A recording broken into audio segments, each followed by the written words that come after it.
far are these strategies likely to be successful? Well, it would all depend on how well they are planned and how well they are implemented.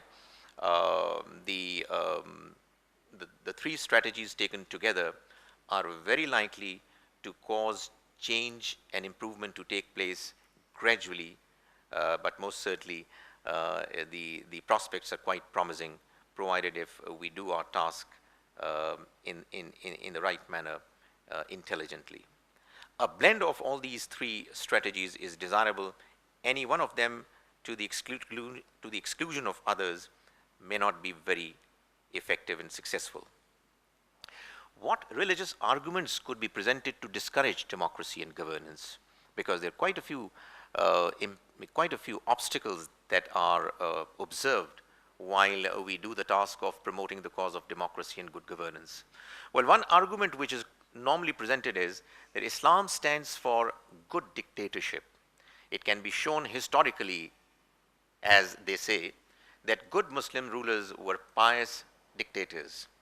The fact of the matter is that the counter arguments from the Quran and the history of Muslims can be presented to show that the truth is quite the otherwise.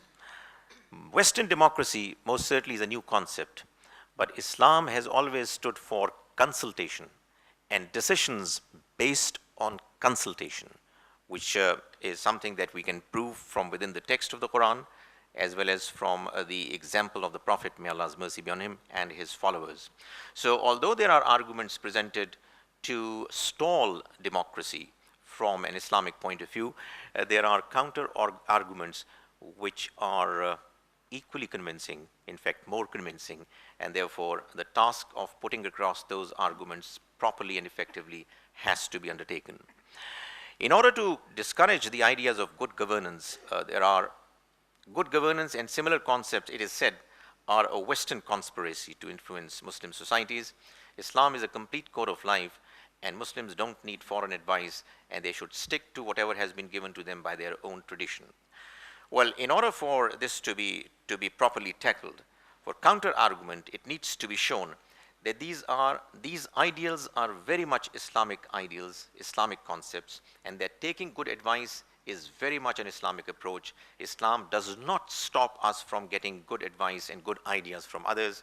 As one of the sayings of the Prophet, may Allah's mercy be on him, it mentions that whatever good piece of advice or intelligent idea you find, grab it with both hands, because it's God's gift, and it is a believer's right to know what is wise, what is good, what is intelligent.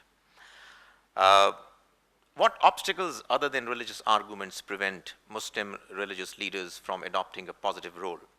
Well, there is a widespread fear, well, at least in my part of the world, that Islamic ideals would be compromised if we open up too much for democracy and the concepts of good governance.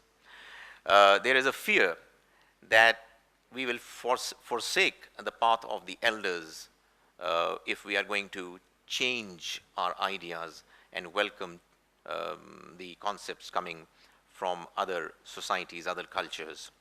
There is a fear of losing the role of religious leadership, because if religious leaders are to speak things which are different from what was mentioned by the earlier scholars, the masses may not patronize them anymore. And of course, not the least important problem is the fear of losing funds. If the following is going to dry up, so are going to be the funds. How can the obstacles be removed? The Islamic ideals I have already mentioned, we can clarify that far from they getting compromised, Islamic ideals are going to be realized if democracy, good governance, and other such ideals are realized. It's a part of the process of implementing the Islamic ideals in the modern world that we are going for these ideals, these concepts. And of course, it all depends on how well, how intelligently the message is going to be disseminated.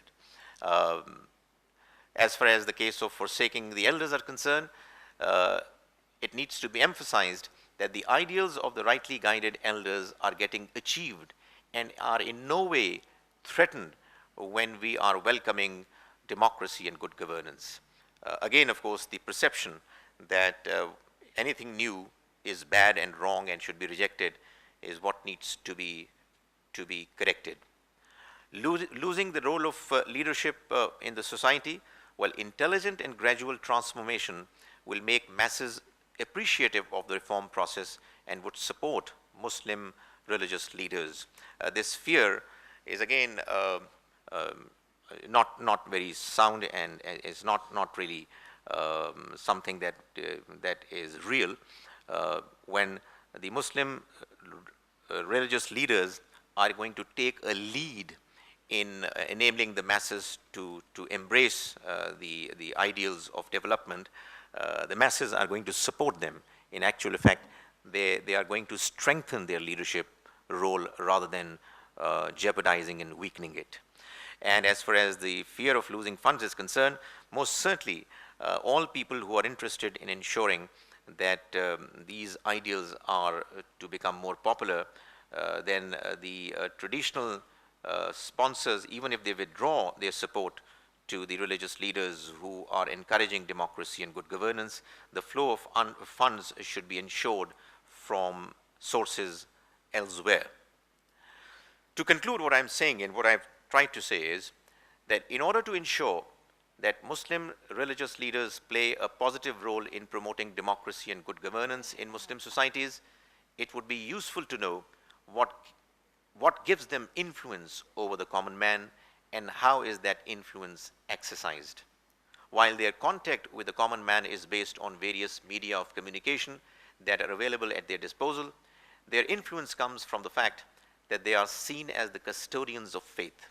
Some of the Muslim religious leaders present certain religious arguments that lead people to believe that democracy and Western concepts of good governance were at odds with Islamic ideals.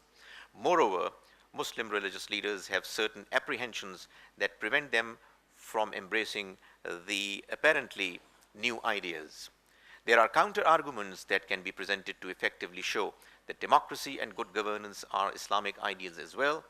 All apprehensions can be set aside by addressing them and pointing out that the fears were unreal. An effective reformation plan would be a three-pronged strategy which would comprise of reformation of the existing madrasa-based education, creation of a parallel system of producing Muslim religious leaders, and providing the common man with enough religious knowledge to enable him to be self-sufficient in religious matters. Thank you very much.